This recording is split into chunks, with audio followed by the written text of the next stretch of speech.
ಶ್ರೀ ಗುರುಭ್ಯೋ ನಮಃ. ಸೂರ್ಯಾದಿಭಾಸಕ ಪ್ರಾಣ ಪ್ರೇರಕೋ ದೈವತೈರಪಿ ಅಂತ ಈ ಅಣುಭಾಷ್ಯದ 1ನೇ ಅಧ್ಯಾಯದ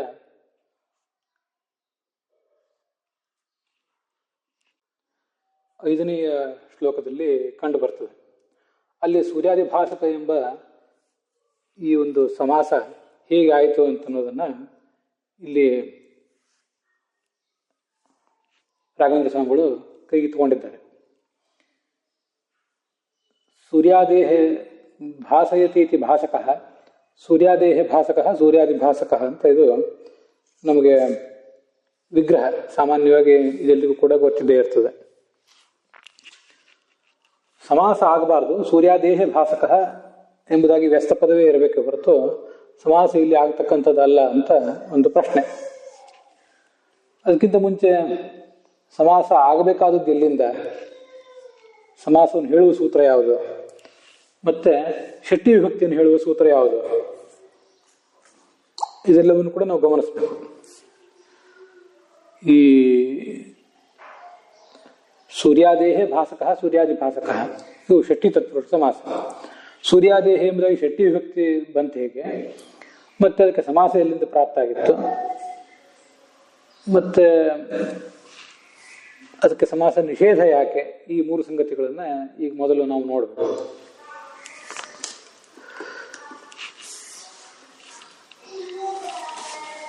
ಕರ್ತೃಕರ್ಮಣೋ ಕೃತಿ ಅಂತ ಸೂತ್ರ ವೈಯಾಕರಣ ಸಿದ್ಧಾಂತ ಕೌಮುದಿಯಲ್ಲಿ ಅದರ ಸೂತ್ರ ಸಂಖ್ಯೆ 623. ಮೂಲ ಅಷ್ಟಾಧ್ಯಾಯಿಯಲ್ಲಿ ಅದರ ಸಂಖ್ಯೆ 2ನೇ ಅಧ್ಯಾಯದ 3ನೇ ಪಾದದ 65ನೇ ಸೂತ್ರ. ಅದರ ಅರ್ಥವನ್ನ ನಾವೀಗ ಮೊದಲು ನೋಡಬೇಕು. ಕೃದ್ಯೋಗೆ ಕರ್ತರಿ ಕರ್ಮಣಿ ಚ ಷಷ್ಠಿ ಸ್ಯಾತ್, ಇದು ಸೂತ್ರದ ಅರ್ಥ.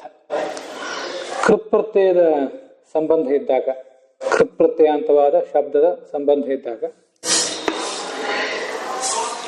ಈ ಕರ್ಮವನ್ನು ಹೇಳುವ ಶಬ್ದಕ್ಕೆ ಮತ್ತೆ ಕರ್ತೃವನ್ನು ಹೇಳುವಂಥ ಶಬ್ದಕ್ಕೆ ಎರಡಕ್ಕೂ ಕೂಡ ಷಷ್ಠಿ ವಿಭಕ್ತಿ ಬರಬೇಕು.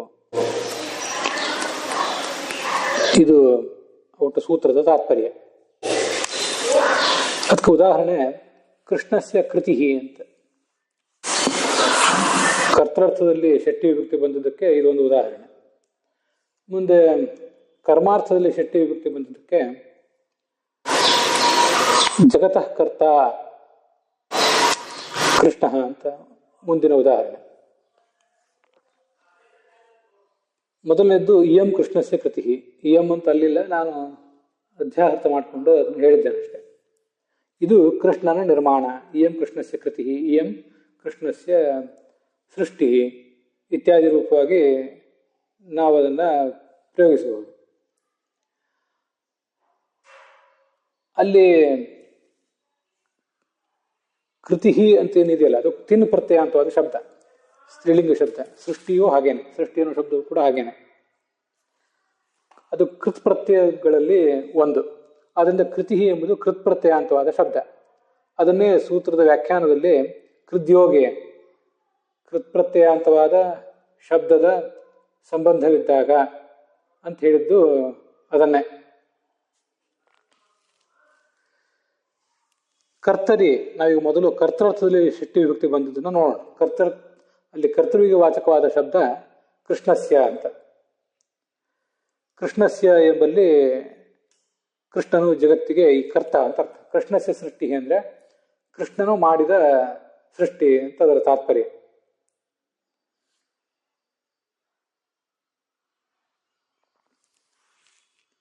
ಇದು ಕೃಷ್ಣಸ್ಯ ಎಂಬುದು ಒಂದು ನಾಮಪದ, ಇಯಂ ಅನ್ನುವುದು ನಾಮಪದ, ಕೃತಿ ಅನ್ನುವುದು ನಾಮಪದ. ಇದನ್ನು ನಾವು ಒಂದು ವೇಳೆ ವಾಕ್ಯದಲ್ಲಿ ಪ್ರಯೋಗ ಮಾಡಿದರೆ, ಕ್ರಿಯಾಪದವನ್ನು ಪ್ರಯೋಗ ಮಾಡಿದರೆ,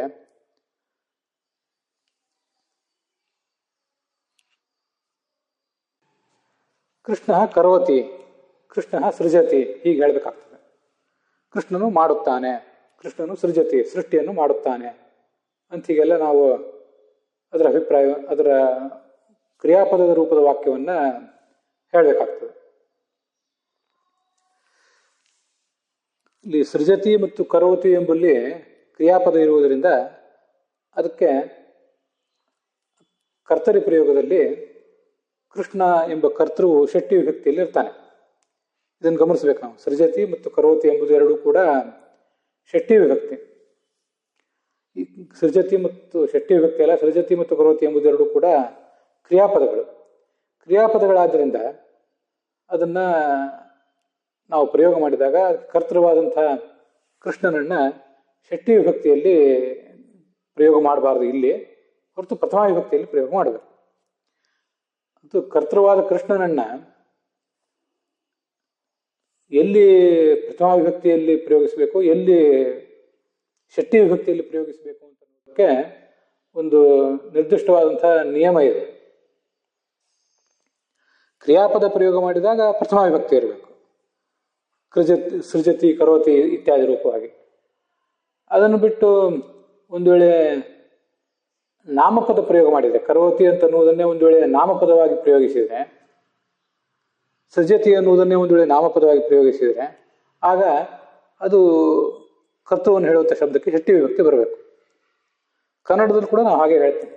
ಕೃಷ್ಣನು ಮಾಡುತ್ತಾನೆ, ಕೃಷ್ಣನು ಸೃಷ್ಟಿಸುತ್ತಾನೆ, ಕೃಷ್ಣನು ಉಣ್ಣುತ್ತಾನೆ, ಹೀಗೆಲ್ಲ ಇವೆಲ್ಲ ಕ್ರಿಯಾಪದ. ಉಣ್ಣುತ್ತಾನೆ, ಸೃಷ್ಟಿಸುತ್ತಾನೆ, ಮಾಡುತ್ತಾನೆ ಅದೆಲ್ಲ. ಅದನ್ನೇ ನಾಮಪದದಲ್ಲಿ ಹೇಳುವುದಾದ್ರೆ ಕೃಷ್ಣನ ಸೃಷ್ಟಿ, ಕೃಷ್ಣನ ಕೆಲಸ, ಕೃಷ್ಣನ ಊಟ ಅಂತ ಹೀಗೆಲ್ಲ ಷಷ್ಠಿ ವಿಭಕ್ತಿಯನ್ನೇ ಅಲ್ಲಿ ಪ್ರಯೋಗ ಮಾಡ್ತೀವಿ. ಕೃಷ್ಣನ ಕೆಲಸ ಅಂದ್ರೆ ಕೃಷ್ಣನು ಮಾಡಿದ ಕೆಲಸ ಅಂತಾನೆ ಅರ್ಥ. ಇದು ಯಾರ ಕೆಲಸ ಹೀಗೆ ಅಂತ ಕೇಳಿದಾಗ ಇದು ಕೃಷ್ಣನ ಕೆಲಸ ಅಂತ ಉತ್ತರ ಹೇಳ್ತಾರೆ. ಅದಕ್ಕೆ ಎರಡು ಕಡೆ ವ್ಯತ್ಯಾಸ ಇದೆ. ಇದು ದೇವರ ಕೆಲಸ ಅಂತ ಹೇಳಿದಾಗ ದೇವರನ್ನ ಕುರಿತಾಗಿ ದೇವರ ಪೂಜಾ ರೂಪವಾಗಿ ನಾವು ಮಾಡಿದ ಕೆಲಸ ಅಂತಲೂ ಕೆಲವು ಕಡೆ ಅರ್ಥ ಆಗಬಹುದು.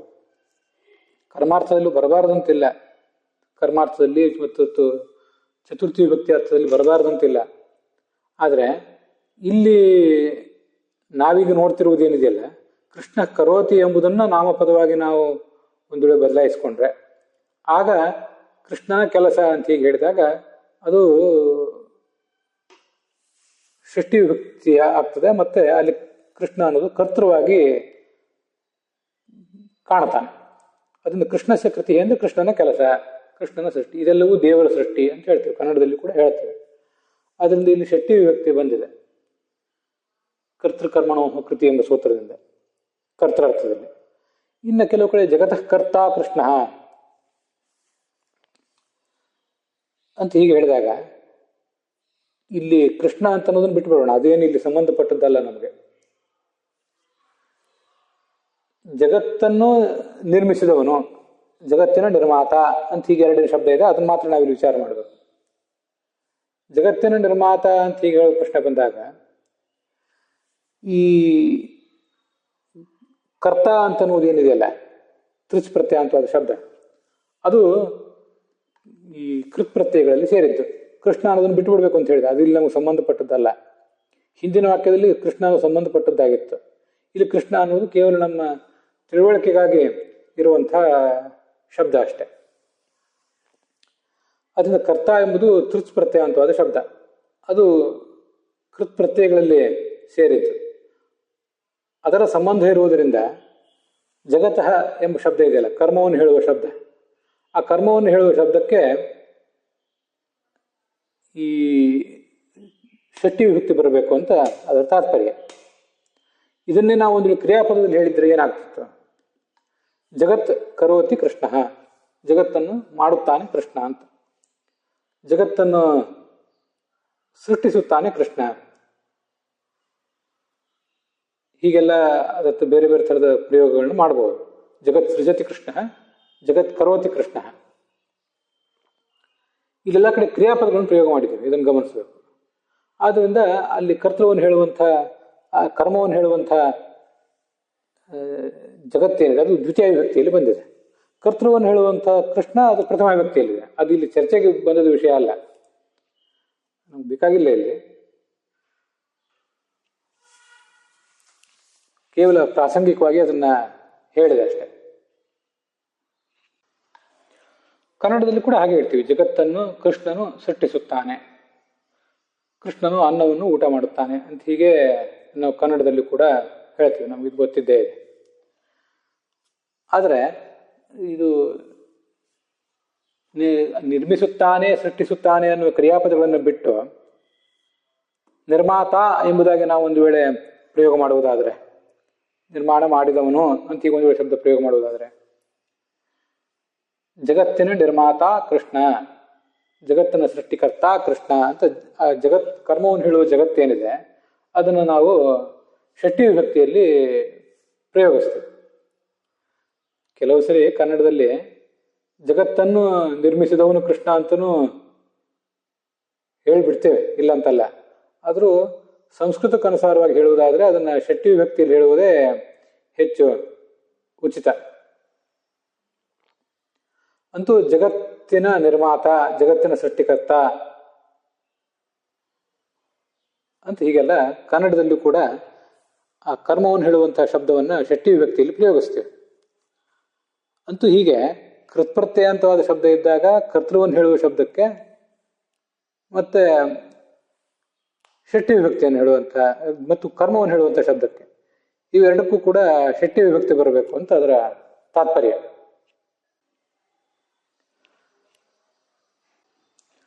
ಮೊದಲನೇ ಉದಾಹರಣೆಯಲ್ಲಿ ಕೃಷ್ಣಸ್ಯ ಕೃತಿ ಎಂಬಲ್ಲಿ ಕೃತಿ ಎಂಬುದಕ್ಕೂ ಕೃಷ್ಣ ಶಬ್ದಕ್ಕೂ ಅನ್ವಯ. ಎರಡನೇ ಉದಾಹರಣೆಯಲ್ಲಿ ಜಗತಃ ಎಂಬುದಕ್ಕೂ ಕರ್ತ ಎಂಬುದಕ್ಕೂ ಕೂಡ ಅನ್ವಯ. ಕರ್ತ ಎಂಬುದಕ್ಕೆ ಕೃಷ್ಣ ವಿಶೇಷಣ ಆದ್ದರಿಂದ ಕರ್ತ ಮತ್ತು ಕೃಷ್ಣ ಎರಡೂ ಕೂಡ ಪ್ರಥಮ ವಿಭಕ್ತಿಯಲ್ಲಿವೆ.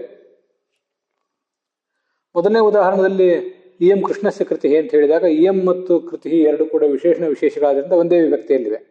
ಕೃಷ್ಣ ಕರ್ತೃವಾದ್ರಿಂದ ಷಷ್ಠಿ ವಿಭಕ್ತಿಯಲ್ಲಿದ್ದಾನೆ. ಎರಡನೇ ಉದಾಹರಣೆಯಲ್ಲಿ ಜಗತ್ತೆಂಬುದು ಕರ್ಮವಾದ್ರಿಂದ ಷಷ್ಠಿ ವಿಭಕ್ತಿಯಲ್ಲಿದೆ.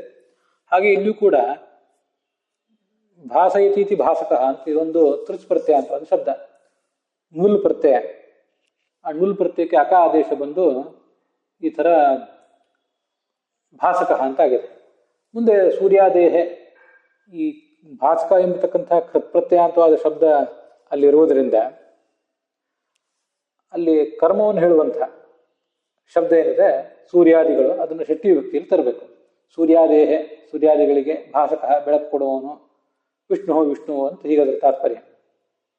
ಒಂದು ವೇಳೆ ಅಲ್ಲೂ ಕೂಡ ಕ್ರಿಯಾಪದ ಆಗಿದ್ರೆ ಸೂರ್ಯಾದೀನ್ ಭಾಸಯತಿ ವಿಷ್ಣುವು ಸೂರ್ಯಾದಿಗಳನ್ನು ಬೆಳಗಿಸುತ್ತಾನೆ ಅಂತ ಹೀಗೆ ನಾವು ಸೂರ್ಯಾದೀನ್ ಎಂಬುದಾಗಿ ದ್ವಿತೀಯ ವಿಭಕ್ತಿಯನ್ನೇ ಪ್ರಯೋಗ ಮಾಡ್ತಿದ್ದೆವು. ಆದರೆ ಇಲ್ಲಿ ಕ್ರಿಯಾಪದವನ್ನು ಪ್ರಯೋಗ ಮಾಡದೆ ತೃಚ್ ಪ್ರತ್ಯಯಾಂತವಾದ ಶಬ್ದ ಪ್ರಯೋಗ ಮಾಡಿರುವುದರಿಂದ ಸೂರ್ಯಾದೇಹೆ ಎಂಬುದಾಗಿ ಷಷ್ಠಿ ವಿಭಕ್ತಿ ಬರಬೇಕು ಅಂತ ಇಷ್ಟ ತಾತ್ಪರ್ಯ. ಹೀಗೆ ಕರ್ತೃಕರ್ಮಣೋ ಕೃತಿ ಎಂಬುದಾಗಿ ಷಷ್ಠಿ ವಿಭಕ್ತಿ ಬಂದಿದೆ. ಮುಂದೆ ಅದಕ್ಕೆ ಸಮಾಸ ಯಾವುದರಿಂದ ಆಗಬೇಕು, ಯಾವುದರಿಂದ ಪ್ರಾಪ್ತ ಆಗಿದೆ, ಪ್ರಸ್ತುತ ಆಗಿದೆ, ಮತ್ತು ಅದಕ್ಕೆ ನಿಷೇಧ ಯಾವುದು ಅನ್ನೋದನ್ನ ಮುಂದಿನ ಭಾಗದಲ್ಲಿ ನೋಡೋಣ.